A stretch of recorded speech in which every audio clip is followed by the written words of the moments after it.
Hello అందరికీ, మీలో ఎంతమందికి గోంగూరతో చేసే పచ్చడి అంటే ఇష్టం? నాకు మాత్రం ఫేవరెట్ అండి. మీరు ఎప్పుడైనా చేయాలనుకుంటే ఒకసారి ఈ విధంగా ట్రై చేయండి. టేస్ట్ మాత్రం అదిరిపోతుంది. ఒక కడాయిలో కొద్దిగా ఆయిల్ యాడ్ చేసుకొని ఎండుమిరపకాయలు, ధనియాలు, మీ దగ్గర ఉంటే కొద్దిగా జీలకర్ర యాడ్ చేసుకొని మంచిగా ఫ్రై చేసుకోవాలి. తర్వాత అదే కడాయిలో కొద్దిగా ఆయిల్ యాడ్ చేసుకొని గోంగూరని కడాయి నుంచి సపరేట్ అయ్యేంత వరకు మంచిగా ఫ్రై చేసుకో. తర్వాత మిక్సీ జార్లో మనం ఫ్రై చేసుకున్న ఎండుమిరపకాయలు, కొద్దిగా ఉప్పు యాడ్ చేసి మిక్సీ పట్టుకోవాలి.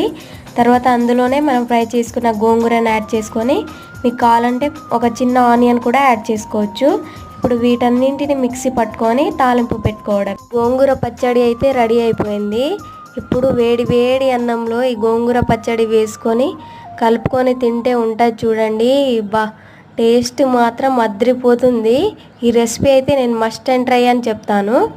తప్పకుండా ట్రై చేసి రెసిపీ ఎలా ఉందో కామెంట్ చేయండి.